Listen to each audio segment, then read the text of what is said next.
Assalamualaikum warahmatullahi wabarakatuh. Alhamdulillah wassalatu wassalamu ala Rasulillah wa ba'du. Yang saya hormati para narasumber, wabil khusus Pak Hakim Kiai dan Pak Subhan dan wabil khusus lagi ini kedua dari Pulau Buruk. Sebetulnya yang harus saya simak ini adalah Prombang. Materinya sudah ada, intinya saya tidak usah panjang ya, karena pertama waktu, yang kedua adalah materi sudah disediakan dengan cukup sederhana, tetapi intinya adalah apa yang bisa kita lakukan pada saat kita akan melakukan dakwah dengan mengadopsi atau meniru atau mengambil dari apa yang telah dilakukan oleh para sesepuh kita, khususnya para wali yang di Nusantara, yang di Pulau Jawa itu dikenal dengan Wali Songo. Secara keseluruhan inti dari pola dakwah mereka adalah dakwah yang adaptif terhadap lingkungannya. Itu yang paling penting. Jadi kita jangan merasa sebagai orang yang lebih dari yang kita dakwah, tapi kita bagaimana bisa meleburkan diri pada dunia mereka, pada keadaan mereka. Itulah yang sudah dilakukan oleh para wali. Baik itu dengan budaya yang ada di hadapan mereka, yaitu masyarakatnya, kondisi sosial masyarakatnya, ataupun apapun yang memang bisa mempengaruhi dan kita bisa mempengaruhi mereka sehingga mereka mengikuti apa yang kita inginkan. Kalau istilah Muhammad Iqbal itu, orang hebat itu adalah orang yang ketika masuk pada sebuah keadaan, dia bukan dipengaruhi tapi bisa mempengaruhi. Itulah strategi yang harus kita lakukan, yang kita contoh dari para leluhur kita, yakni para aulia, di mana mereka dengan hebat bisa mengubah keadaan, sekalipun mungkin tidak sekaligus. Tantangannya itu adalah, kan biasanya itu kalau kita selalu ingin keberhasilan itu instan, cepat. Padahal tidak ada yang instan. Nabi aja dakwah itu 23 tahun. Nah, Nabi 23 tahun. Dan tidak dari sesuatu yang berat.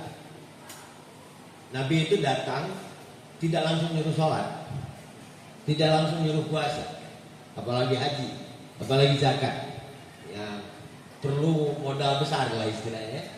Tapi Nabi bagaimana mengajarkan keimanan terlebih dahulu, tauhidnya dulu.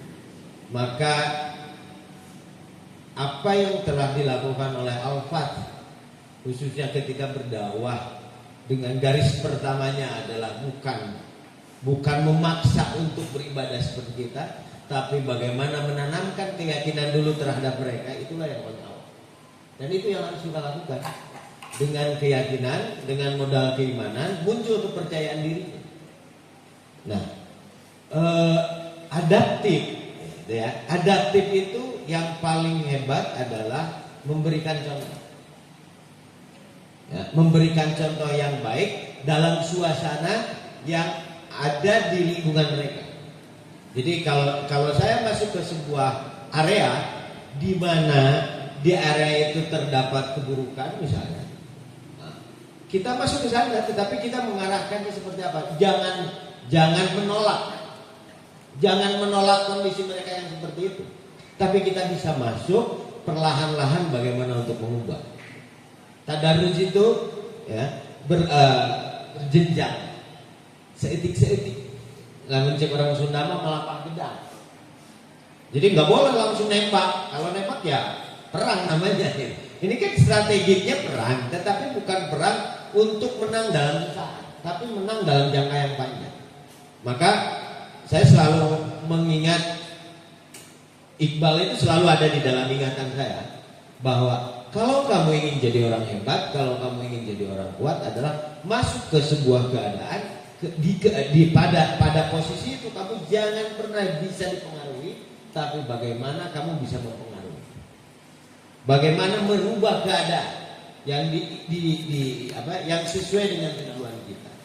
Itulah yang dimiliki semangat besarnya dari para wali masa lalu, Sunan Bonang itu kan katanya No biru. di masyarakatnya sukanya apa?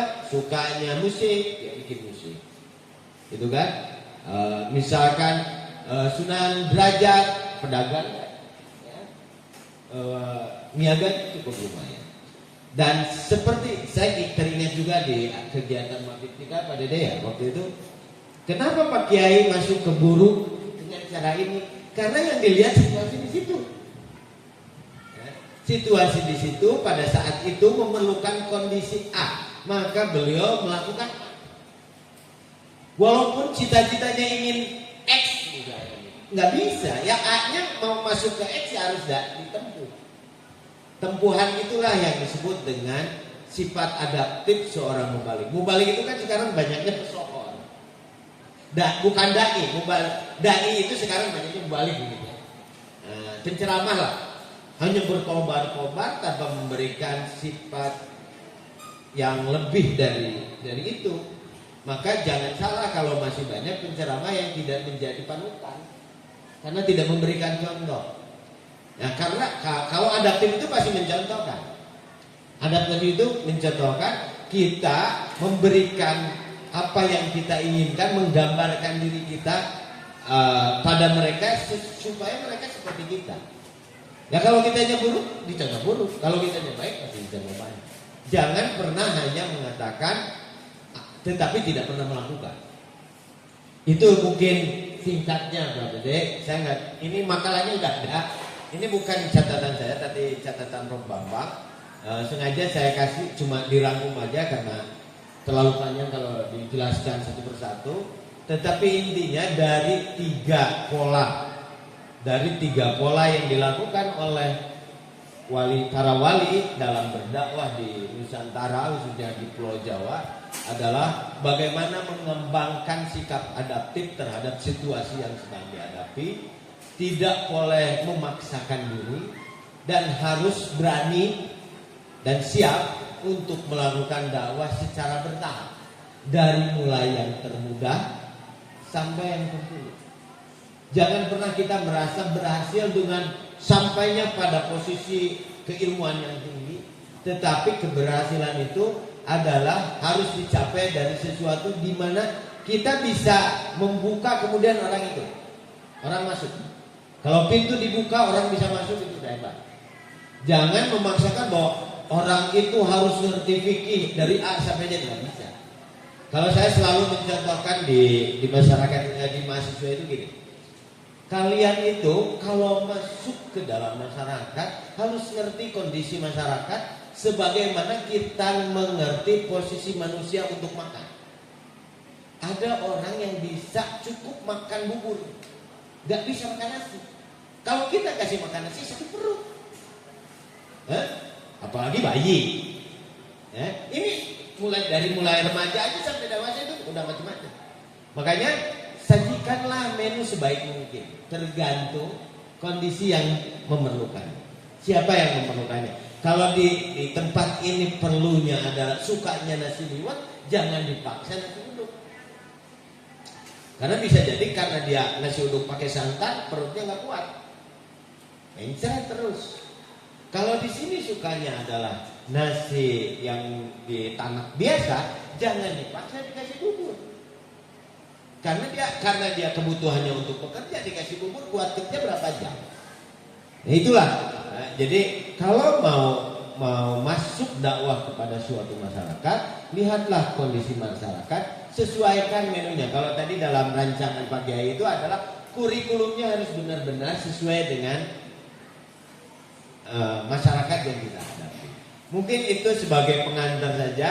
Mudah-mudahan ini bisa sedikit memberikan bekal bagi adik-adik untuk bisa turun dimanapun tempatnya.